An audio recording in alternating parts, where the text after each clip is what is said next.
So for today's video, I'm going to do another wear test. I know I'm pretty late in the game because this product has been released for how many weeks already. Honestly, wala talaga akong balak gumawa ng wear test ng Velvetints because I was actually thinking na katulad lang siya ng Skin Potion's Dream Cream.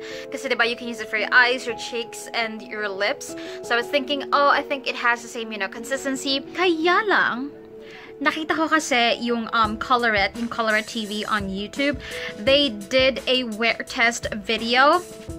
And then nakita ko rin si May Layug, meron siyang wear test video. So I was thinking, baka naman ka-wear test itong Velvetint.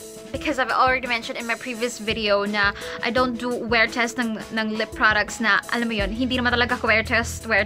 So that's what we're going to do today. Actually, two-part to. First part is going to be the wear test. And then the second part, I'm going to try to create a glam look using the Velvetints, all three colors. Inisip ko kung glam look or natural look. Kaya alam mo yung puro natural look na lang. Let's go for something glam. Or basta, we'll see. So dito ba tayo sa first part sa wear test? Kung ayaw mo makita yung wear test, kung ayaw mong malaman kung worthy ba yung 299 pesos mo, hello, 300 pesos. Well, you can skip the video and go to the full face makeup charva. So, the product looks like this. It comes in a box and actually, matagal na siya sa bag ko. As in, lagi-lagi ko siyang dala kasi nga iniisip ko, I'm going to do a wear test. Kaya lang hindi ko pa maarok kung kailan. And ngayon ako nagkaroon ng time. So, it comes in a...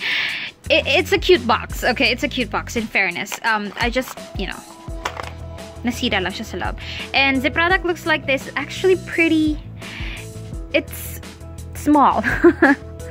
It's small. It has a matte takip.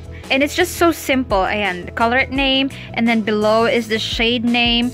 And then when you open it... So, ito yung doe foot applicator niya. It looks so moussey and soft and cushy, I tell you. So, like I said, these retails for 299 pesos each. I-round off mo na, 300 pesos. Tapos may shipping fee ka pa if you're gonna buy online. And then pamasahe pa if you're gonna buy sa mall. So, I have the shade RSVP. And then Birthday Cake. And then yung very famous Rosé. And usually, kapag a wear test, I go for the red. By the way, if you want to know more about the products, andun siya sa packaging. So, ito yung address ng manufacturing. Here are the ingredients. And then you get 3 grams of the product. And then ito yung description. Tapos meron pa dito sinabi, it's foolproof tint. So, I'm guessing na talagang long-lasting siya ng bonggang-bongga. All-day powder matte. So, it lasts for 24 months upon opening. So, yeah.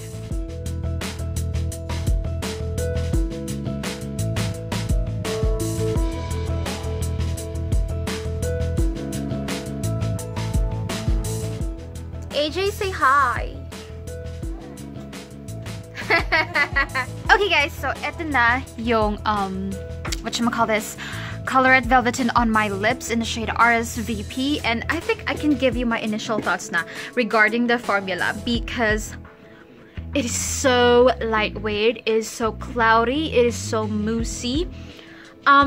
Isang scoop lang ito, it can cover your entire lips, and it is so pigmented talaga ng bonggang-bongga. And so alam mo yan, umpisa pa lang, promising na talaga siya ng bonggang-bongga. So I'm just waiting for this to set. I'm giving it a few minutes and then umpisahan na natin ang ating bonggang-bonggang wear test. So I'm wearing my Batman hoodie again. Hindi ko alam, guys, nilalabahan ko to hindi ko alam kung bakit every time I do a wear test, nagkakataon na ito yung hoodie na suot ko. I have a top pa.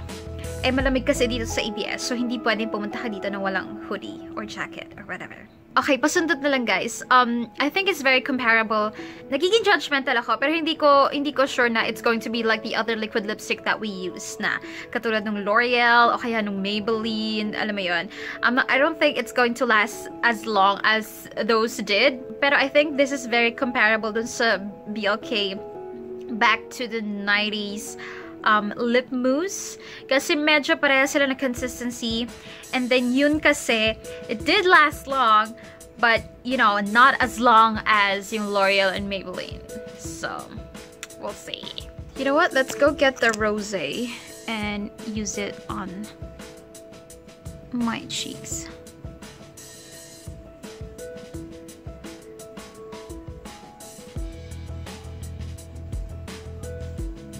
If you're ready to eat, I'm ready to eat. Let's go! Hey guys, so our first food is from Baxilog. This is one of my favorite food kasi this is an omelette combo of bacon and whatchamacallit, bacon and hot dog, and it has cheese sauce. So ilalagay yung omelette on top of the rice. May rice sa ilalim yan. And then it has this yummy cheese sauce.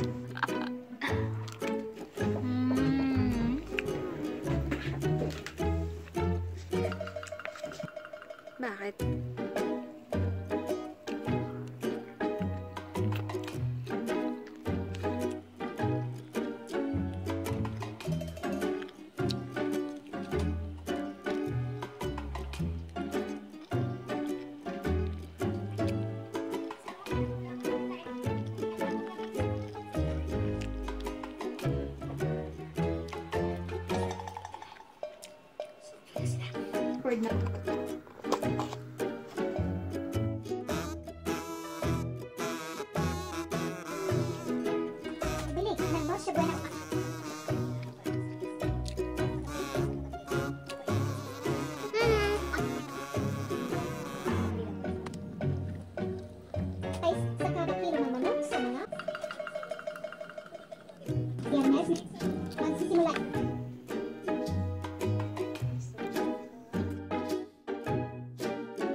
Hey guys, say hi.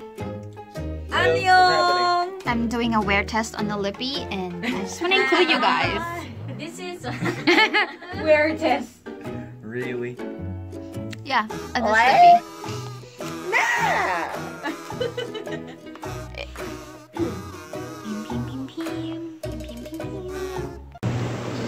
Yep.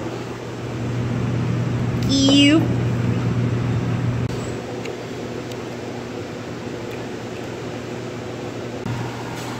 Want me to take a video of you?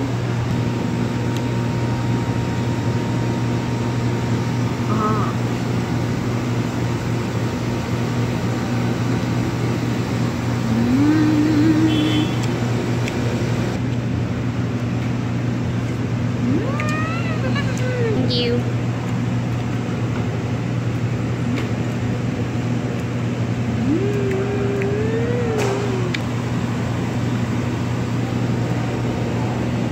Parang economy to na fried. Parang economy fried. Di ba steam? I mean, pag pinay.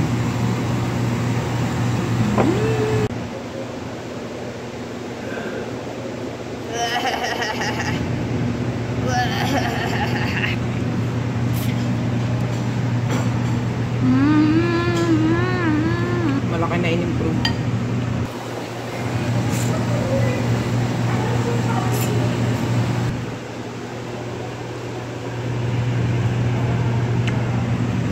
Cities. Ng ano? Eh, wala nang kuha. Meron pa ba?